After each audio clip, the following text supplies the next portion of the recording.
من الشيطان الرجيم. بسم الله الرحمن الرحيم. إن الله اشترى من المؤمنين أنفسهم وأموالهم بأن لهم الجنة يقاتلون في سبيل الله فيقتلون ويقتلون وعدا عليه حقا في التوراة والإنجيل والقرآن ومن أوفى بعهده من الله فاستبشروا ببيعكم الذي بايعتم به وذلك هو الفوز العظيم. بسم الله الرحمن الرحيم.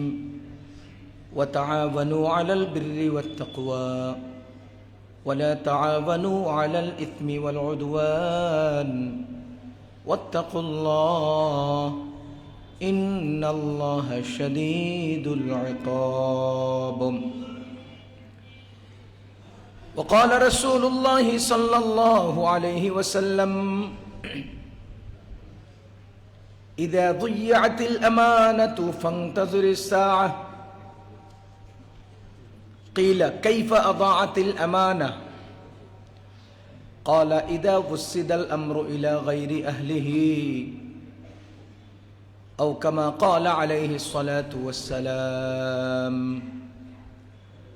صدق الله العظيم وصدق رسوله النبي الكريم ونحن على ذلك من الشاهدين والشاكرين والحمد لله رب العالمين.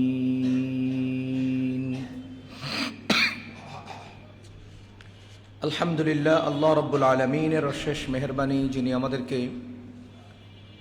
জুমার নামাজ আদায়ের জন্যে মসজিদে আসার, বসার, জামায়াত হওয়ার এবং জুমা পূর্ববর্তী কিছু দিনই কথা মুজাকারা করার জন্য আগে আগে আসার তৌফিক দিয়েছেন। শুকরিয়া আদায় করব আলহামদুলিল্লাহ। সম্মানিত মুসল্লিয়ানে কেরাম, আমার এই মসজিদের মুসল্লিগণের মধ্য থেকে আমাকে টেলিফোন করে একটা বিষয় জানার চেষ্টা করেছেন এবং বিশেষভাবে অনুরোধও করেছেন যে এই প্রশ্নের জবাব যেন আমি মসজিদে সবাইকে দেই, সবার সামনে আলোচনা করি। এর মধ্যে আবার একটা স্লিপও আমার কাছে আসছে। এই প্রসঙ্গটা আমরা আজকে দরকার মনে করে আলোচনায় আনতে চাই। সেটা হলো, আসসালামু আলাইকুম জনাব, আগামী 12ই ফেব্রুয়ারি দেশে জাতীয় নির্বাচন। আমরা কাকে ভোট দিতে পারি? এক্ষেত্রে আমাদের বিশেষ কোনো লক্ষণীয় বা করণীয় আছে কিনা? এই প্রশ্নটা আমাদের অনেকের না, কি বলেন? অনেকের না? আমারও এই প্রশ্নটা, আমারও। যদি আমি এখানে না বসে ওখানে বসতাম তো এই প্রশ্নটা আমারও, আর এখানে বসার পরেও এই প্রশ্ন আমার। কিন্তু এখন এই প্রশ্নের জবাব আমাদের বের করা দরকার। আমি যদিও এই প্রসঙ্গে কথা বলার জন্যে কিতাবের দলিলগুলো পড়া দরকার ছিল, চলমান রাজনীতি সম্পর্কে আমার যতটুকুন জানি সব মিলিয়ে আজকের এই প্রশ্নের জবাবে আর একটু প্রস্তুতি নিয়ে কথা বললে সুন্দর হতো। তবুও এই মুহূর্তে যদ্দূর আমার পক্ষে সম্ভব আমি আপনাদেরকে অনুরোধ জানাবো এবং এই বিষয়টা উপস্থাপন করে সেই মতো চলার প্রস্তাব করব। আগামী 12ই ফেব্রুয়ারিতে বাংলাদেশের জাতীয় নির্বাচন। গতকাল থেকে এটার প্রচারণা শুরু হয়েছে। আমি গতকাল নোয়াখালী থেকে রওনা দিয়ে মুন্সিগঞ্জে প্রোগ্রাম ধরব। রাস্তায় প্রচুর জায়গায় জায়গায় কোথাও মাইকিং, কোথাও মিছিল, কোথাও মানে জটলা শুরু হয়ে গেছে, হচ্ছে এবং আগামী 12 তারিখ পর্যন্ত বা নির্ধারিত টাইম পর্যন্ত হতে থাকবে। এক্ষেত্রেও আমাদের অনেক কথা আছে। প্রথম কথা হলো, এই মিছিলও আমার দরকার, এই প্রচারণাও আমার দরকার।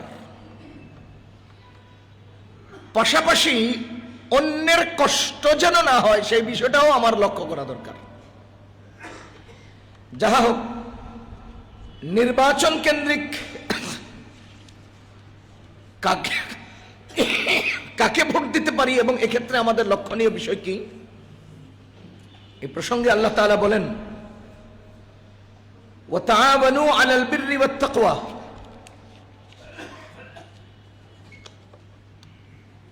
ওয়াতাআওয়ানু মানে একে অন্যকে সহযোগিতা করো। তাআওয়ান মিন বাবে তাফাউল। বাবে তাফাউলের খাসিয়ত হলো বায়ের দেগর হোনা, দ্বিপাক্ষিক একে অন্যকে করা। আপনি আমাকে করবেন, আমি আপনাকে করব, সহযোগিতা। তাহলে এটার নাম হবে তাআওয়ান। ওয়া তাআওয়ানু, তোমরা একে অন্যকে সহযোগিতা করো, আলাল বিররি ওয়াত তাকওয়া, সৎ সুন্দর কল্যাণকর কাজে এবং খোদাভীরুতা, আল্লাহর ভয়, তাকওয়া অর্জন হয় এই জাতীয় কাজে। তাকওয়া এবং সৎ কাজে তোমরা একে অন্যকে সহযোগিতা করো। তার মানে পৃথিবীতে যদি কোথাও দেখো যে কল্যাণকর কোনো কাজ হচ্ছে হবে, তখন তুমি একে অন্যকে সহযোগিতা করো। কোথাও এমন পরিবেশ যেখানে তাকওয়ার চর্চা হচ্ছে, সেখানে তুমি একে অন্যকে সহযোগিতা করো। ওয়ালা তাআওয়ানু আলাল ইসমি ওয়াল উদওয়ান, এবং সহযোগিতা কইরো না, হাত ধইরো না, শক্তি সঞ্চার কইরো না, আলাল ইসমি, গুনাহের কোনো কাজে। যেখানে গুনাহ হয়, যে কাজে গুনাহ হয়, যেই অনুষ্ঠানে গুনাহ হয়, যেই ব্যক্তির মাধ্যমে গুনাহ হবে, সেই ব্যক্তির হাতকে শক্তিশালী করবা না, সেই কর্মকে তোমরা প্রমোট দিবা না, সেই পরিবেশ এবং সেই প্রোগ্রামকে তোমরা সাপোর্ট দিবা না। ওয়ালা তাআওয়ানু, সহযোগিতা করো না, আলাল ইসমি, গুনাহের কাজে, ওয়াল উদওয়ান, উদওয়ান মানে হলো শত্রুতা তৈরি হয় এমন প্রসঙ্গ। এমন প্রসঙ্গে তোমরা একে অন্যকে সহযোগিতা করবা না যার মাধ্যমে শত্রুতা তৈরি হয়। এটা আল্লাহর নির্দেশনা, সূরা মায়েদার 2 নম্বর আয়াতের নির্দেশনা। যেখানে শত্রুতা তৈরি হতে পারে এমন প্রসঙ্গে তুমি সহযোগিতা করবা না। এবার আপনারা এই হিসাব মিলান, আমার এই ব্যাপারে লক্ষণীয় কি, করণীয় কি।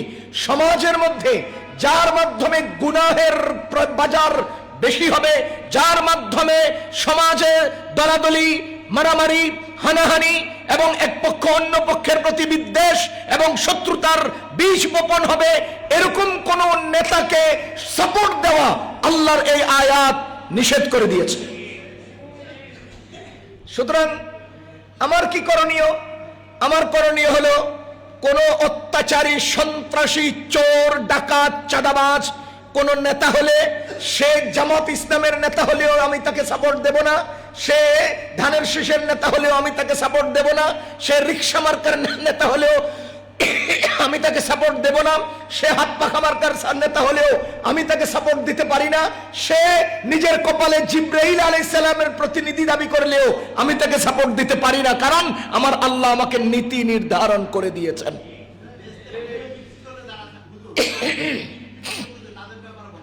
আমি আপনাকে ফ্লোর দেই নাই যে আপনি আমাকে প্রশ্ন করেন। কথা বুঝেন? আমি এখানে বসতে বলেছি, রাখেন, আমি এখানে বসেছি বলার জন্যে। যদি আমি আপনাকে বলতাম যে আপনাদের কারো প্রশ্ন আছে কিনা, খেয়াল করেন, আমি যদি বলতাম যে আপনাদের কারো কোনো প্রশ্ন আছে কিনা, তাহলে সেই প্রশ্নের জবাব দিবেন, সেই প্রশ্ন আপনি করার সুযোগ পাবেন। আমার চলমান বক্তব্যের মাঝখান দিয়ে আপনি টাস করে প্রশ্ন উত্থাপন করবেন না, এটা ভদ্রতার মধ্যে পড়ে না, এটা ভদ্রতার মধ্যে পড়ে না। আমার বক্তব্য শেষ হোক, দেখেন, আমার বক্তব্য শেষ হোক, একটা 5 মিনিট 10 মিনিটে আমি বয়ান শেষ করব।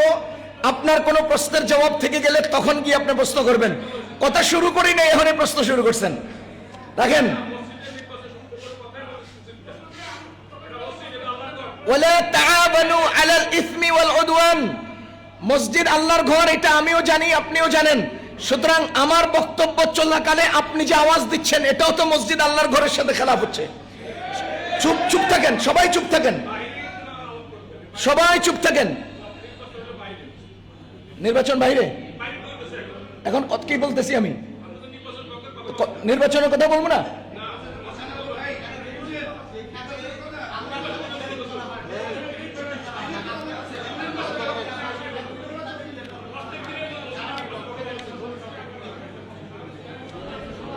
আপনারা বলবেন না, আমি বলবো?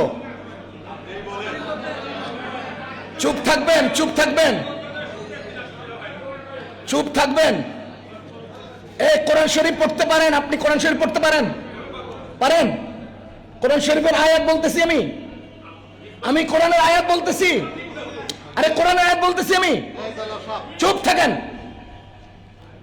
কোরআনের আয়াত বলতেছি। কোরআন শরীফ কি? কোরআন শরীফ কি? রাখেন। কোরআন শরীফ কি? রাখেন, বসেন, চুপ থাকেন। আরে আশ্চর্য, আমি বললাম যে আমি কথা শেষ করি, তারপরে যখন প্রশ্ন করবেন। রাখেন। আল্লাহ,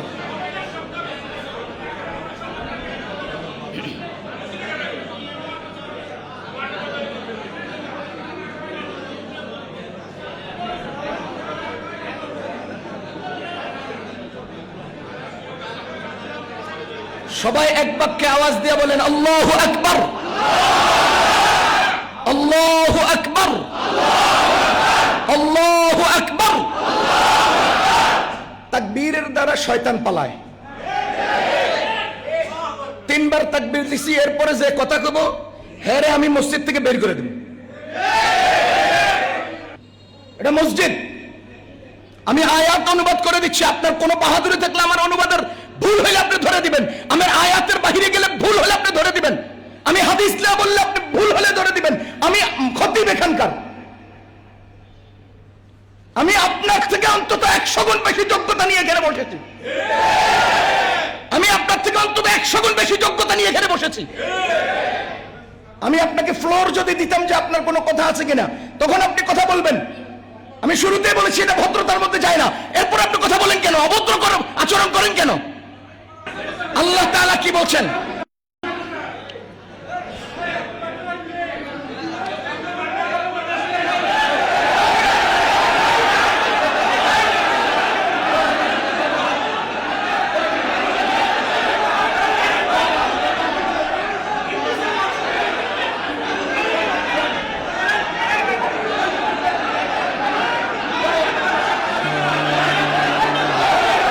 বসেন, বসেন।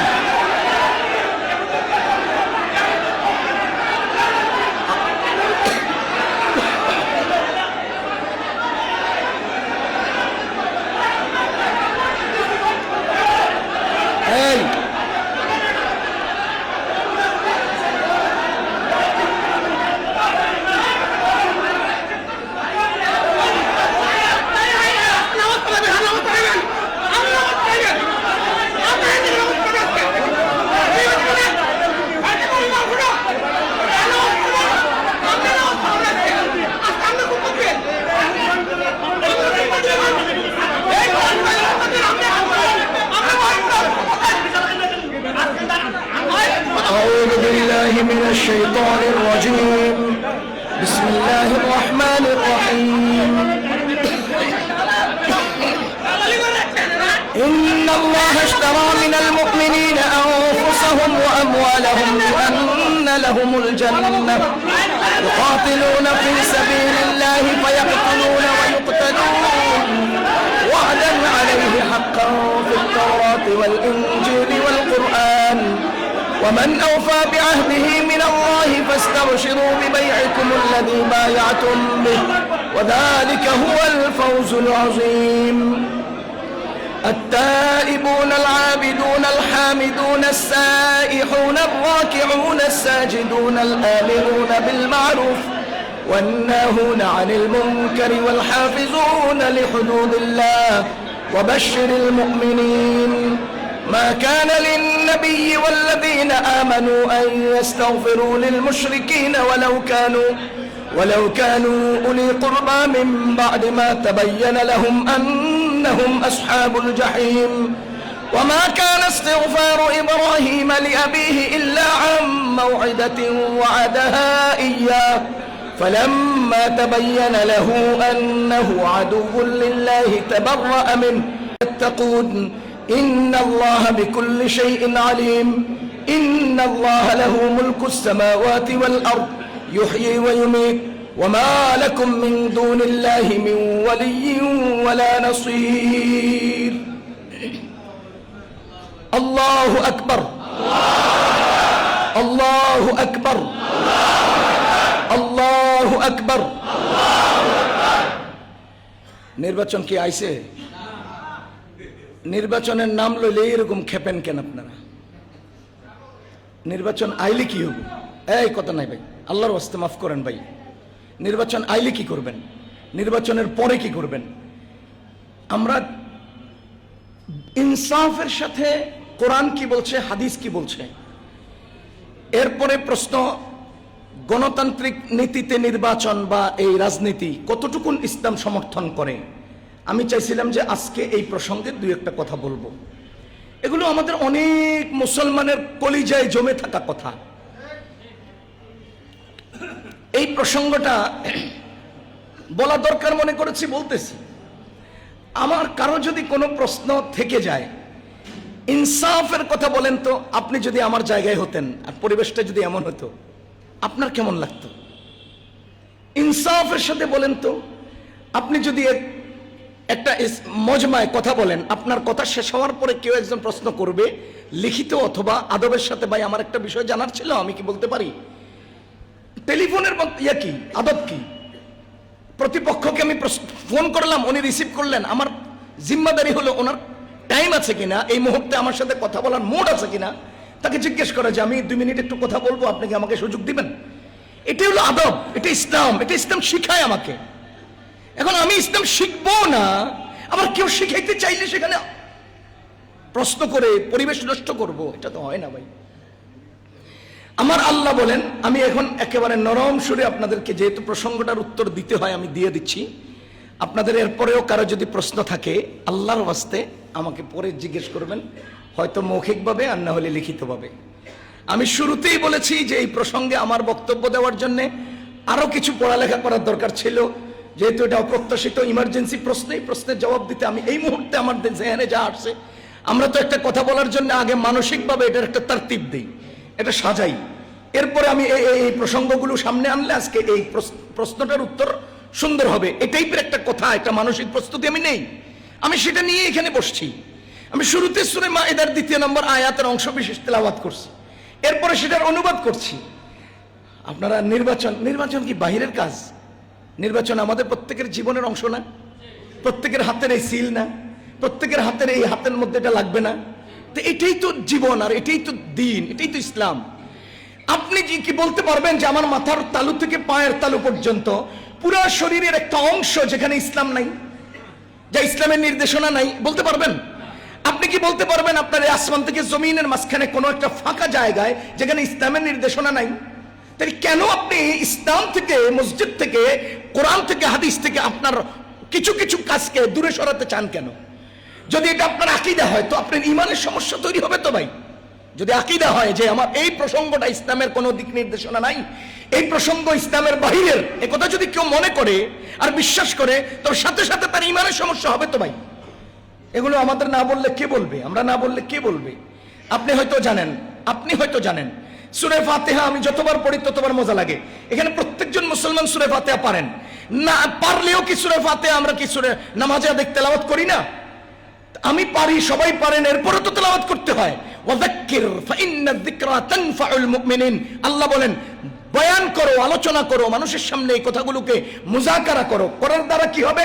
যে জানে তার জানাটা মজবুত হবে, যে জানে না তার আবার নতুন করে জানা হবে। সুতরাং উভয় পক্ষেরই লাভ, উভয় পক্ষের ফায়দা। যাহা হোক, আমার কথা হলো প্রশ্ন, এই প্রসঙ্গে আমাদের করণীয় হলো ওয়া তাআওয়ানু আলাল বিররি ওয়াত তাকওয়া, তোমরা ন্যায় কাজে, সৎ কাজে তাকওয়ার কাজে, ইনসাফের কাজে একে অন্যকে সহযোগিতা করো। ওয়ালা তাআওয়ানু আলাল ইসমি ওয়াল উদওয়ান, আর যেখানে গুনাহ হবে গুনাহের কাজে সাহায্য করিও না। ওয়াল উদওয়ান, যেখানে শত্রুতা তৈরি হবে, আদাওয়াত তৈরি হবে, পারস্পরিক দ্বন্দ্ব তৈরি হবে, দলাদলি তৈরি হবে, এই জাতীয় কাজে তোমরা একে অন্যকে সহযোগিতা কইরো না। এটা আল্লাহর নির্দেশ। এবার আপনি বলেন আপনার এই নির্দেশনা আপনার নির্বাচনীয় ভোটে যুক্ত হচ্ছে কিনা, হচ্ছে কিনা? যদি হয় তাহলে সেখানে হবে। আপনি 31st নাইটে যুক্ত হচ্ছে কিনা, হচ্ছে, তাহলে সেখানে এটা প্রযোজ্য হবে। আপনি পহেলা বৈশাখে এটা প্রযোজ্য হচ্ছে কিনা, হচ্ছে, যে সেখানেও এটা খাপ খাবে। যেখানেই এটা ফিট হবে সেখানেই এটা খাপ খাবে। 1500 বছরের থেকে এটা চলমান, সারা দুনিয়ার সর্বত্র এই আয়াত ফিটিং হচ্ছে, খাপ খাচ্ছে। জীবন চলার জন্য একটা আলোকিত আয়াত হিসেবে আমার সামনে এসছে। কিয়ামত পর্যন্ত হবে না কেন? 2026 সালের ফেব্রুয়ারির 12 তারিখের নির্বাচনের ব্যাপারে এই আয়াত প্রযোজ্য হবে না কেন? হবে। সুতরাং এটা আমরা নেব। আমরা আমাদের চোখের মধ্যে একটা তাআওয়ানু, সাহায্য করো, ওয়ালা তাআওয়ানু, সহযোগিতা করো না, এই দুটোকে চশমা বানান, বানাইয়ে এভাবে তাকান, তাকাইলে আমি দেখতে পাবো সহযোগিতা কোথায় করব কোথায় করব না। সেটা আপনি যদি ধরতে না পারেন, এটা আপনার ব্যর্থতা, আপনার অযোগ্যতা। কোরআনে তো বলে দিয়েছে তুমি 2 চশমা বানাও, বানাইয়া 2 চোখে লাগাও, কোন জায়গায় সহযোগিতা করা যাবে, কোন জায়গায় করা যাবে না। তুমি এই জিনিসটা এখান থেকে নিয়ে নাও, এখন যেখানে করা যাবে সেখানে করো, যেখানে করা যাবে না করো না। এটা আল্লাহ তাআলার নির্দেশ। এবার আমি আপনাদেরকে আরো 2-1টা কথা শুনাই। আমাদের নবীজি সাল্লাল্লাহু আলাইহি ওয়াসাল্লাম বলেন, ইযা কানা উমারাউকুম খিয়ারুকুম, এগুলো হাদিসের কিতাবে আছে। আমি ওই হাদিস পড়েছি, মুখস্থ করেছি, আপনার সামনে বলার যোগ্যতা আল্লাহ আমার দিয়েছেন, আর আপনারা মহব্বত কইরা আমার এখানে জিম্মাদারি দিয়েছেন। আমি এটা বলতে চাই। আল্লাহ রাসূল সাল্লাল্লাহু আলাইহি ওয়াসাল্লাম বলেন, ইযা কানা উমারাউকুম, যদি তোমাদের নেতারা, উমারা মানি নেতা, যদি তোমাদের নেতারা খিয়ারুকুম, তোমাদের সমাজের ভালো মানুষেরা হন, যদি তোমাদের নেতারা সমাজের ভালো মানুষেরা হন, 1 নম্বর, অথবা ঘুরে দেন, যদি ভালো মানুষেরা তোমাদের নেতা হন, যেভাবে বলেন, যদি নেতারা ভালোরা হন অথবা ভালোরা নেতা হন। 2, ইযা কানা উমারাউকুম খিয়ারুকুম ওয়া আগনিয়াউকুম সামাহাউকুম, আর তোমাদের ধনীরা যদি দানবীর হন অথবা দানবীররা যদি ধনী হয়। এখানে সমাজে অনেক লোক আছেন যাদের বহু টাকা আছে কিন্তু কিপটা, আবার বহু লোক আছেন যাদের কলিজা আছে কিন্তু পয়সা নেই, অনেক আগ্রহ আছে দান করার কিন্তু পয়সা নেই। তো কি দাঁড়াইলো? নবীজি কি বলেন? ওয়া আগনিয়াউকুম সামাহাউকুম, তোমাদের ধনীরা যদি দানবীর হন অথবা দানবীররা যদি ধনী হন। 3 নম্বর, ওয়া উমুরুকুম শুরা বাইনাকুম, যদি তোমাদের কার্যক্রমগুলো পরামর্শ সাপেক্ষে আঞ্জাম হয়, যদি তোমাদের কাজগুলো পরামর্শ সাপেক্ষে আদায় হয়, কাজগুলো সম্পাদন হয়, পরামর্শ। কোরআনে কারীমে একটা সূরা আছে, সূরাতুশ শুরা, শুরা মানে পরামর্শ। আল্লাহ বলেন, ওয়া আমরুহুম শুরা বাইনাহুম, তোমরা তোমাদের কার্যক্রম শুরা বা পরামর্শের মাধ্যমে আঞ্জাম দাও। নবীজি বলেন, মানিস্তাশারা ফালা নাদিমা, যে ব্যক্তি মশওয়ারা করে কাজ করে সেই ব্যক্তি লাঞ্ছিত লজ্জিত হয় না।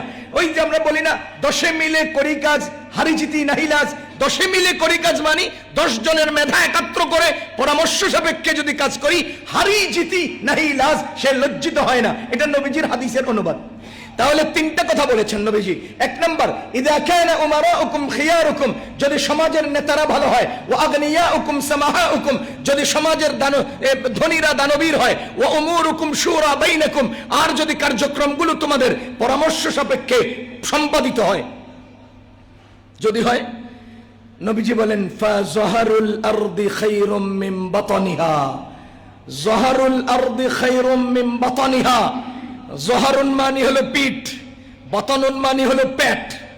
বলেন, জহারুন মানি, বাতানুন মানি, ফাজহারুল আরদি, আরদুন মানি জমিন, জমিনের পিঠ, খাইরুন উত্তম, সেরা, ভালো, কল্যাণকর, তোমার জন্য উপকারী, উপযোগী, খাইরুন তোমার জন্য কল্যাণকর, কি জহারুল আরদ জমিনের পেট, মিন বাতানিহা জমিনের পিঠ, পেট থেকে, পেট মানি জমিনের পেট মানে কি আমরা বেঁচে থাকলে পিঠে থাকি, মইরে গেলে পেটে যাই।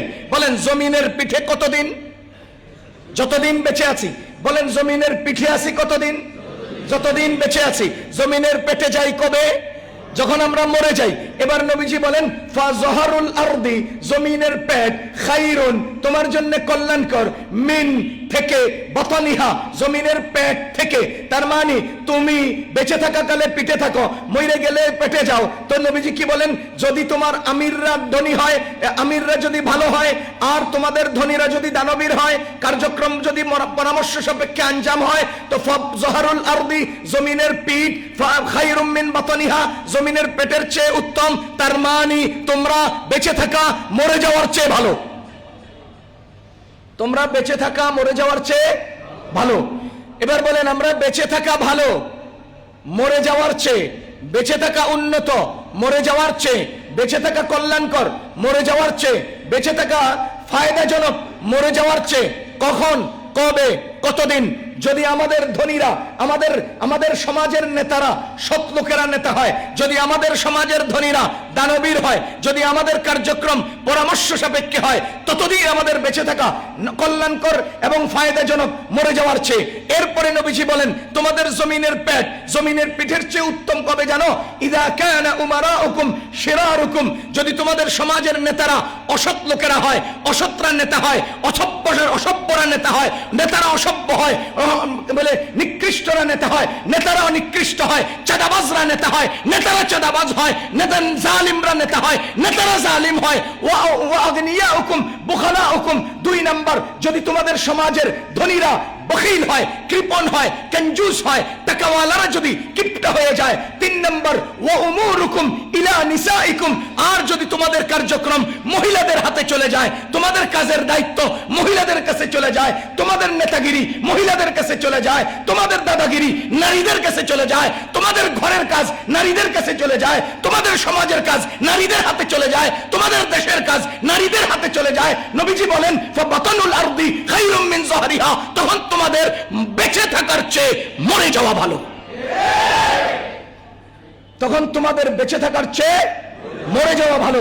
খোদার কসম আমার মসজিদের মুসল্লি যে অসৎ লোকের নেতা বানাবে, আমি বলবো তুমি মসজিদ থেকে বের হতে, আমি বলেছি খোদার কসম তুমি দুনিয়া থেকে বের হয়ে কবরে চলে যাওয়া ভালো। যে লোক অসৎ লোকের নেতা বানাতে চায়, যে লোক কোন অসৎ লোকের চামচামি করে, যে লোক কোন অসৎ লোকের পেছনে সিঙ্গেরা সমুচা খাওয়ার জন্য জাহাঙ্গীর ভাই আলমগীর ভাই বলে স্লোগান দেয়, তুমি তো বেঁচে থাকার চেয়ে মরে যাওয়া ভালো। নবীজি বলেছেন তোমার কারণে আমার সমাজে অসৎ লোক নেতা হচ্ছে, তা আমারও আমাদের নবীজি বলেন তোমার তো বেঁচে থাকার চেয়ে মরে যাওয়া কল্যাণকর, তোমার তো মরে যাওয়া উত্তম। ইদা কানা উমারাউকুম শিরারুকুম যদি নেতারা অসৎ হয়, অসৎরা নেতা হয়। এবার আপনি নির্বাচন করেন নেতা কারে বানাবেন। আপনি আমারে বলতেছেন এটা বাহিরের কথা, নির্বাচন নাকি বাহিরের কথা? নির্বাচনের চেয়ে স্পষ্ট এবং হক কথা মিম্বরের কথা আর হতেই পারে না, হতেই পারে না। আপনি কি মনে করেন শুধু সেজদা দেওয়ার নামে ইবাদত, শুধু সেজদা দেওয়ার নামে ইবাদত ইসলাম? না, ইসলাম সংসদে দাঁড়িয়ে যিনি ঐক্যকণ উচ্চ কণ্ঠে আল্লাহর পক্ষে কথা বলবে, তার প্রতিনিধিত্ব করা এটা ইসলাম, সেটাই এখানে হতে পারে এবং সেটা নবীজি মিম্বরে করেছেন। হ্যাঁ বুঝি না, আবার মানুষকে অজ্ঞ করে রাখার চেষ্টা করি। কোন খতিব সাহেব সত্য কথা উচ্চারণ করতে গেলে গায়ে লাগে, সমস্যা এই জায়গায়। মানুষকে অজ্ঞতার মধ্যে ডুবায় রাখবেন না। মানুষ অজ্ঞ না, মানুষ বুঝে। আমি ওই দিন এক জায়গায় কি এক প্রসঙ্গে আমারে প্রশ্ন করছে, আমি উত্তর দিলাম, সে সাথে সাথে গুগল খুলা কহা হুজুর আপনার কথাটা গুগলের সাথে মিলছে। মানে এখন আমার কথাটা মিলবে কিনা এটা গুগল রিজিগায়। তার মানে হলো আমি মিম্বরে যে কথাগুলো বলতেছি, আপনারা যে দাঁড়ালেন আওয়াজ করলেন, এটা রেকর্ড হচ্ছে, এটা যাবে গুগলের কাছে। তো গুগলের লগে সারা দুনিয়ার লগে যে কন্টাক্ট আছে, গুগল সবার কাছে পৌঁছায় দিবে। দুনিয়া বড় মসজিদের খতিব সাহেব বক্তব্য দেওয়া কালে মানুষেরা উথামথাম করেছে, উচ্চবাচ্য করেছে, গুগল মামু থেকে শুরু করে সারা দুনিয়ার মামুরা এটা জানবে। আল্লাহ আমাদেরকে হেফাজত করুন। ইদা কানা উমারাউকুম শিরারুকুম, এবার আপনি বলেন সমাজের নেতারা অসৎরা নেতা, এটা কি আমার আপনাকে অঙ্ক করে বুঝিয়ে দেওয়া লাগবে না আপনারা সবাই দেখতেছেন? এই কথাটা আমাদের নবীজি আজকের নেতাদের ব্যাপারে বলে দিয়েছেন। ইদা কানা উমারাউকুম শিরারুকুম, শিরারুন মানে অসৎ, অসভ্য, নিকৃষ্ট, অত্যাচারী, চাঁদাবাজ, এই সব শব্দগুলো শিরার শব্দের উপরে প্রযোজ্য হয়। ওয়া আগনিয়াউকুম সামাহাউকুম, যদি ধনীরা কৃপণ হয়।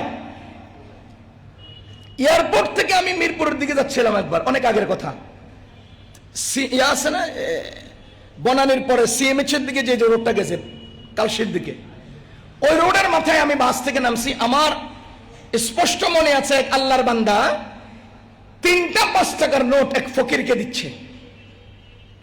এই 3-5 টাকার নোট এইভাবে এভাবে একটার উপর একটা যদি থাকে, কটা দেখা যাবে? একটা দেখা যাবে। একটা মানে একটার ভিতরে একটা যদি থাকে, আপনি দিচ্ছেন কত? 5 টাকা। একটার ভিতরে একটা এভাবে থাকলে দেখা যাচ্ছে কত? তো দিচ্ছেন কত? 5 টাকা। কেউ যদি দেখে তো কত দেখবে? 5 টাকা। তো উনি তো 5 টাকা দিচ্ছেন না, উনি তো দিচ্ছেন 15 টাকা। এখন না নোটগুলো হলো 5 টাকার, যদি বলটাইয়া দেয় দেখতে 5 টাকা দেখায়, দর্শক দেখলে 5 টাকা দেখবে। আমার নিজের চোখে দেখা, তিনি এইভাবে, আমরা যদি টাস খেলে না মানে একটার সাথে একটা এইভাবে 3টা টাকা 5 টাকার নোট 3টার এইভাবে মেলে এরপরে ফকিরকে দিচ্ছে। আমি দেখেছি নিজেরা, এই তুমি আই নেই। তার মানে আমি দর্শক যেন একথা বুঝি, ইনি দানবীর কত টাকার? 15 টাকার। আর যদি পেঁচাইয়া ঢুকাইয়া দেই তো 5 টাকার। আমি কয়দিন আগে এই বছর সখীপুর এক মাহফিলে গেছি, সখীপুর টাঙ্গাইল। সেখানে অন্তত 6 থেকে 7টা গেট অতিক্রম করেছি। ওই গেটের উপরে, আমি নাম বলবো না, আমি ছবি উঠে আনছি, আমার মোবাইলে ছবি আছে এখনো। গেটের উপরে লেখা দানবীর মোহাম্মদ নোমান কাসেমি। গেটের উপরে কি লেখা? দানবীর মোহাম্মদ নোমান কাসেমি। এ ভাই, দানবীর আসলে কারে কয়? দানবীর কারে কয়? আপনি কি জীবনে 2 টাকা দান করেন নাই? তো 2 টাকা দান করলে সে দানবীর হয় না? দান করলেই তো দানবীর হয়। তো আপনিও দানবীর, আপনিও এই সবগুলোর মাঝখানে এই নোমান কাসেমি নিজের নামের উপরে দানবীর মোহাম্মদ নোমান কাসেমি লিখলো, যে ঘটনাটা কি? কিপটামির একটা সীমা আছে, প্রদর্শনের একটা সীমা আছে। সুতরাং সমাজের নেতারা আজকে, ধনীরা আজকে কৃপণ। সমাজের ধনীরা কি? কৃপণ। ওয়া উমুরুকুম শুরা বাইনা ওয়া উমুরুকুম ইলা নিসাইকুম। 3 নম্বরে নবীজি বলেন, যদি তোমাদের কাজ মহিলাদের কাছে চলে যায়, আলু আনমু না বেগুন আনমু, এটাও এখন মহিলা ঠিক করে দিতে হয়। কি সংসদ কে চালাবে? মহিলা ঠিক করলো। স্পিকার কে হবে? মহিলা। ওই এমপি কে হবে? রিজার্ভ মন্ত্রী কে হবে? মহিলা। সমাজের 3 ওয়ার্ডে 3 জন পুরুষ মেম্বার হলেও 3 ওয়ার্ড মিলেই একজন মহিলা। কি আজীব কথা! এই সবগুলো হিসাব নিকাশ করলে আমরা দেখি কোরআনের আয়াত আর হাদিসের বর্ণনা সমাজকে কিয়ামতের দিকে ঠেলে দিচ্ছে। আমরা এখন বেঁচে থাকার চেয়ে মরে যাওয়া ভালো। 3 নম্বর আরেকটা হাদিস শুনে আপনাদেরকে। আমাদের নবীজি বলেন, ইদা দুইয়াতিল আমানাহ ফান্তাযিরিস সাআহ। ইদা দুইয়াতিল আমানাহ, যখন আমানতের খেয়ানত হবে, যখন আমানতের খেয়ানত হবে, ফান্তাযিরিস সাআহ, তখন তোমরা আকাশের দিকে তাকাইয়া কিয়ামতের অপেক্ষা করো। যখন আমানতের খেয়ানত হবে তখন কিয়ামতের অপেক্ষা করো। সাহাবী জিজ্ঞেস করেন, ইয়া রাসূলুল্লাহ কাইফা আদাআতিল আমানা? পৃথিবীতে কি এমন পরিবেশ তৈরি হবে যেই পরিবেশে আমানতেরও খেয়ানত হবে? মানে আমানতের খেয়ানত, মানুষ মারা যত কঠিন, আমানতের খেয়ানত করা তার চেয়ে বড় কঠিন, সাহাবায়ে কেরাম মনে করতেন। তো সাহাবী জিজ্ঞেস করেন, কাইফা আদাআতিল আমানা ইয়া রাসূলুল্লাহ, কিভাবে আমানতের খেয়ানত হবে? তা আমাদের নবীজি বলেন, ইদা বুসিদাল আমরু ইলা গায়রি আহলিহি, যখন জিম্মাদারিগুলো অযোগ্যদের হাতে চলে যাবে, তখনই আমানতের খেয়ানত হবে। এবার বলেন, যখন বলেন দায়িত্ব অযোগ্যদের হাতে চলে যাবে তখনই আমানতের খেয়ানত হবে। কথা কি বুঝতেছেন আপনারা? এই এলাকার চেয়ারম্যান অযোগ্য, চেয়ারম্যানের বোর্ড অফিসে ঢুকার আগেই চেয়ারম্যান এলাকার বরাদ্দ চাউল হারায় যাবে। বুঝেন নাই? আমি এলাকার নাম লইছি, আমি এলাকা চিনি না, আমি যে এলাকার নাম লই, যে কোনো এলাকার কথা বলছি, মুতলাকান এই জেনারেল কথা। এলাকার চেয়ারম্যান অযোগ্য তো বোর্ড অফিসে প্রবেশের আগেই এলাকার বরাদ্দকৃত চাউল হারিয়ে যাবে, এটার নাম খেয়ানত। আমি চেয়ারম্যান, আমার ভাইগনায় এই এলাকার বরাদ্দকৃত সেগুলোকে বন্টন করবে তার দায়িত্বে। তো আমার ভাইগনায় করবে কি, প্রথমে কয়েক ট্রাক পুরান ঢাকায় বিক্রি করবে আর 2 ট্রাক একদম নিম্নমানের নিচের পাথরওয়ালাগুলো অন্য করে বন্টন করবে। খেয়ানত। খেয়ানত মানে কি? আমানতের খেয়ানত, এটা একটু এক মিনিটে বুঝিয়ে দিই। আমানত বলতে আমরা সবচেয়ে এবং সবার আগে যেটা বুঝি সেটা হলো, কামরুল সাহেব আমাকে 50,000 টাকা রাখছেন, যে আপনার কাছে রাখেন, আমি 2 মাস পর্যন্ত বালিশের নিচে তিনি যেভাবে দিয়েছেন সেভাবে রেখে দিলাম। এরপরে ওনাকে আবার অবিকল যা টাকা দিলেন তাই ফেরত দিলাম। এটার নাম আমানত রক্ষা করা। আমরা এটাকে আমানত মনে করি। তিনি আমাকে যে জিনিসটা দিয়েছেন অবিকল, সেই জিনিসটা আমি ঠিকমতো পরিশোধ করা, এটার নাম কি আমানত এবং আমানতের রক্ষা করা মনে করি। আর যদি আমি সেটাকে নিজের মতো করে কুক্ষিগত করে ফেলি, খেয়ে ফেলি, ব্যবহার করে ফেলি, এটা আমানতের খেয়ানত মনে করি। আমরা এটাকে আমানত খেয়ানত মনে করি না। আমানত আমার, আমি যে মিম্বরে বসছি এই মিম্বরের দায়িত্বগুলো আমার কাছে আমানত। আপনার যে মসজিদের জিম্মাদারি নিয়েছেন, কমিটির প্রত্যেকজন কমিটির দায়িত্বশীলের কাছে মসজিদের প্রতিটি কাজ, প্রতিটি কর্ম, প্রতিটি ইবাদতের সুযোগ সুবিধা আমানত। আপনি মসজিদের কাজের বেলায়, অর্থের বেলায়, জিম্মাদারির বেলায়, সুযোগ সুবিধার বেলায়, মুসল্লিদের আরামের বেলায়, যদি আপনি বাথরুম পরিষ্কারের বেলায়, বাথরুমগুলো নির্মাণের বেলায় কোনো এক জায়গায় আপনি যদি সামান্য অসুবিধা করেন, তো আপনি আমানতের খেয়ানত করলেন। আমানত কারে কয়? আমানত দায়িত্বকে বলে। আমানত কাকে বলে? আমানত অর্থকে বলে। আমানত কাকে বলে? আমানত জিম্মাদারিকে বলে। আমি যদি ঘুমায় থাকি, ঠিক যেই টাইমটার মধ্যে আমি এই মসজিদের ডিউটি করার কথা, সেই টাইমটা আমি মোবাইল চালাই, আমি মসজিদের জিম্মাদারির খেয়ানত করলাম।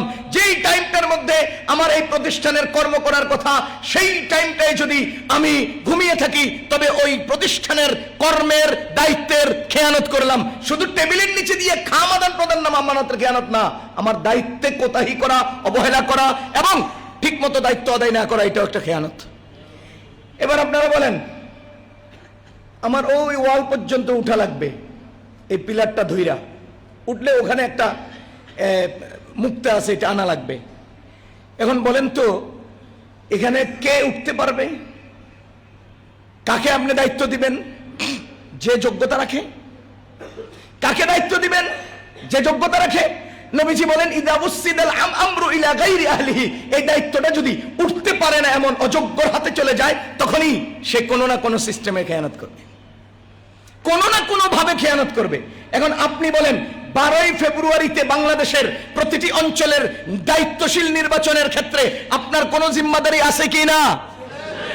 আপনার হাতের ছাপের ভিত্তিতে একজন দায়িত্বযোগ্যবান অযোগ্য এই প্রসঙ্গের লোক নির্বাচিত হবে। সুতরাং আপনার জিম্মাদারি আছে কি না? ইদা ওয়াসিদাল আমরু ইলা গায়রি আহলিহি, জিম্মাদার ঠিক করতে হবে, দলের ভিত্তিতে নয়, মার্কার ভিত্তিতে নয়, কোন পরিবারতন্ত্রের ভিত্তিতে নয়। দলের নেতা নির্বাচন করতে হবে, সৎ নেতা নির্বাচন করতে হবে, আমানতদার নেতা নির্বাচন করতে হবে, সৎ। ওই যে প্রথম হাদিসে বলছি, যদি অসৎ লোকেরা নেতা হয়। দ্বিতীয় হাদিসে বলছি, যদি অযোগ্যরা নেতা হয়। অসৎ লোকেরা নেতা হলে কেয়ামত এসে গেল, আর অযোগ্য লোকেরা নেতা হলে খেয়ানত শুরু হলো। তাহলে কেয়ামতের খেয়ানত ঠেকাইতে হলে যোগ্য এবং সৎ লোকের নেতা বানাইতে হবে। সহজ কথা। আল্লাহ, এবার আসেন, আমার গণতান্ত্রিক নির্বাচন, রাজনীতি, এগুলো ইসলাম সাপোর্ট করে কিনা? বহু রঙের প্রশ্ন আমাদেরকে জায়গায় জায়গায় মানুষ জিজ্ঞেস করে। যে আলেমরা বলে গণতান্ত্রিক রাজনীতি, গণতান্ত্রিক নির্বাচন জায়েজ নাই, রাজনীতি জায়েজ নাই। এরপরে আরেক ভাই প্রশ্ন করলেন যে এই প্রশ্নটা উনি না করলেও আমি প্রসঙ্গটা আনতাম, এটা আমার মেমোরিতে ছিল। আমি ইমাম সাহেব হুজুরের রুমে বসছি, তখনও এই নিয়ে আলোচনা হয়েছে যে প্রশ্ন তো আসছে, এখন কি করা যায়।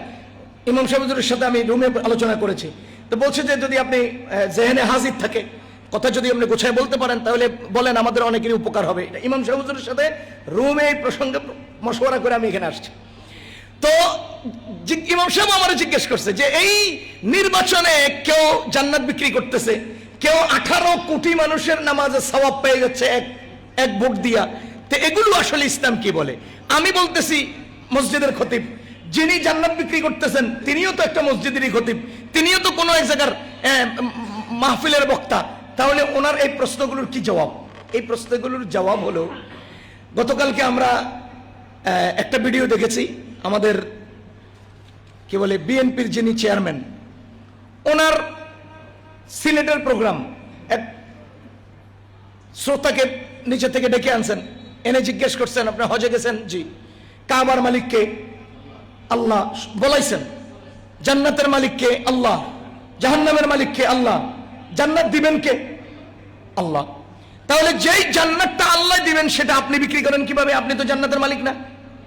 আপনি নিজে জান্নাতে যেতে পারবেন কিনা এটার কোনো নিশ্চয়তা নেই। আপনি নির্বাচনে ভোট দিলে জান্নাতে দিয়ে নেবেন, টিকিট বিক্রি করবেন, এটা কেমন কথা?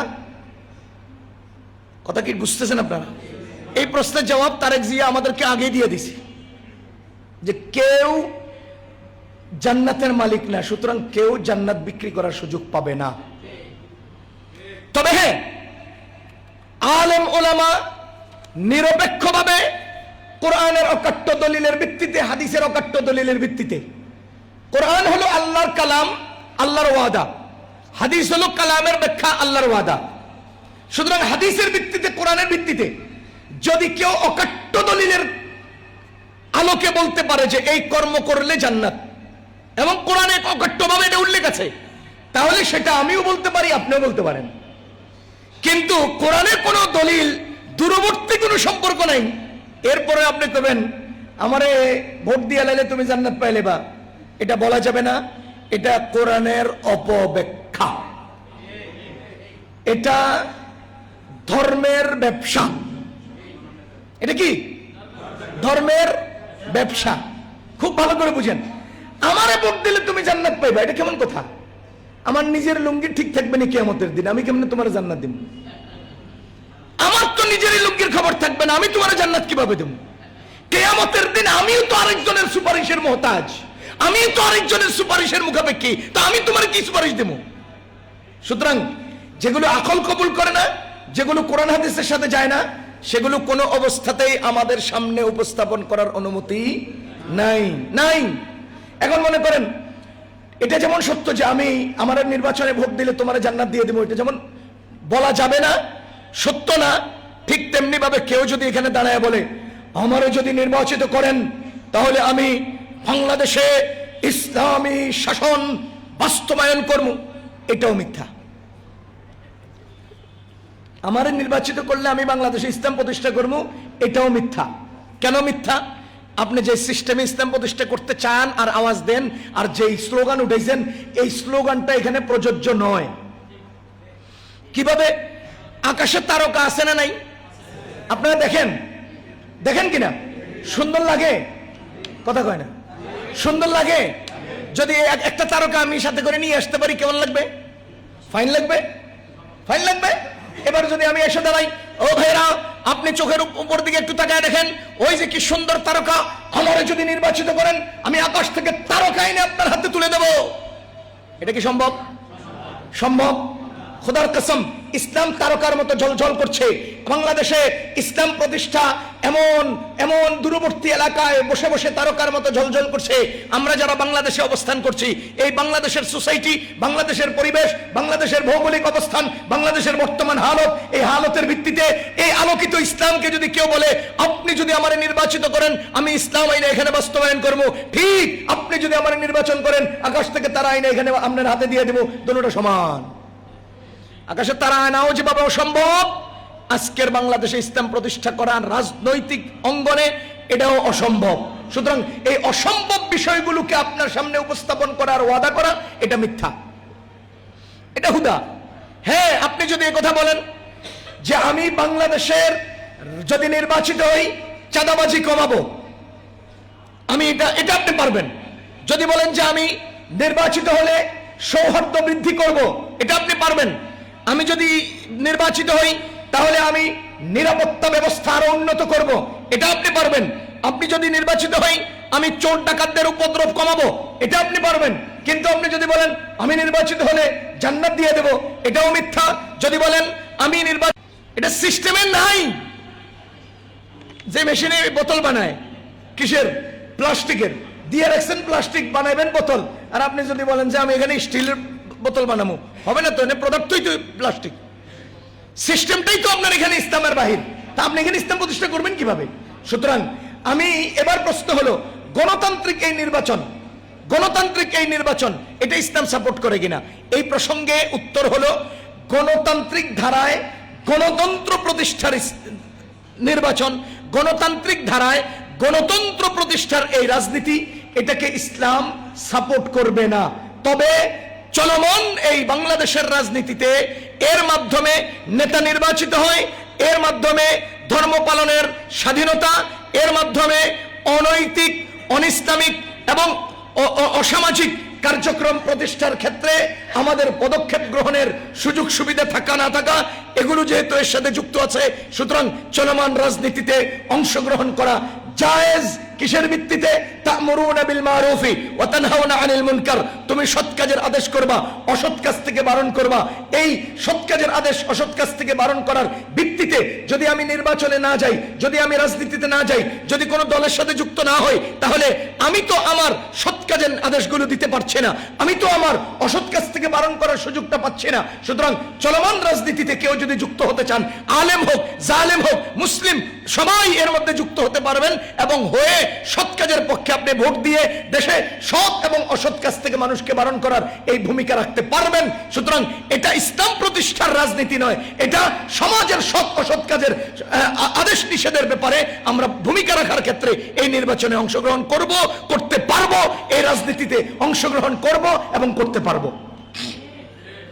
আমি এটার ইসলাম প্রতিষ্ঠার রাজনীতি বলি নাই, এটাকে আমার ইসলাম থেকে একদম বাহিরও করে দিতে চাই না। এটা ইসলামের একদম বাহিরও না, আবার এটাই ইসলামের একমাত্র মাধ্যম, সেটাও না। তাহলে ওই যে তা'মুরুনা বিল মারুফ ওয়া তানহাউনা আনিল মুনকার, তুমি যে সৎ কাজের আদেশ দিবা, অসৎ কাজ থেকে মানুষকে বারণ করবা, কিভাবে করবা? মনে করেন আমি মসজিদের খতিব, এই গত আওয়ামী লীগের আমলে ধুলাইপাড়ে একটা মূর্তি তৈরি করবে, বিশাল এক মূর্তি বানাবে। তখন কি করছি? আমি আওয়াজ দিয়ে বলছি না বানাবেন না। আপনি আপনার ব্যবসা প্রতিষ্ঠানে দাঁড়ায় বলছেন না বানাবেন না, সরকার শুনবে না। কিন্তু রাজনৈতিক যদি কোনো শক্ত প্ল্যাটফর্মের পক্ষ থেকে এসে সরকারকে বলে না বানানো যাবে না, তখন সরকারের টনক নড়বে, হ্যাঁ আমার বিপরীত পক্ষের রাজনৈতিক প্ল্যাটফর্ম থেকে আমাকে নিষেধ করা হয়েছে, সুতরাং এটা বানাবো না। বানাই নাই। তাহলে এত বিশাল একটা অসৎ কাজের বারণ করছে কারা? বিপরীত পক্ষের ইসলামপন্থী রাজনৈতিক নেতারা। যদি এটা না থাকতো তাহলে এখানে মূর্তি তৈরি হতো। যদি ওরকম প্ল্যাটফর্মের পক্ষ থেকে শক্ত অবস্থান না হতো ওলামায়ে কেরামের, তাহলে এখানে মূর্তি তৈরি হতো। সুতরাং এই জাতীয় অন্যায় কাজ বারণের ক্ষেত্রে ভূমিকা রাখার জন্য ওলামায়ে কেরাম রাজনৈতিক অঙ্গনে বিশাল বড় প্ল্যাটফর্ম তৈরি করতে হবে এবং তৈরি করা দরকার। হ্যাঁ, আমি এটা বলি নাই যে এর মাধ্যমে ইসলাম প্রতিষ্ঠা করে ফেলবেন, না, সেই সূত্র এখানে আসবে না। সৎ অসৎ কাজের বাধার আদেশ এইটা প্রতিষ্ঠার জন্য রাজনৈতিক অঙ্গনে ভূমিকা রাখার দরকার আছে। আল্লাহ তাআলা আমাদেরকে বুঝ দান করুন। আল্লাহ আমাদের বাংলাদেশের কল্যাণে, দেশের জনগণের কল্যাণে, দেশের মাটি ও মানুষের কল্যাণে, মানুষের জান মালের নিরাপত্তার প্রয়োজনে সৎ, ইনসাফগার এবং জনদরদী নেতা দান করুন।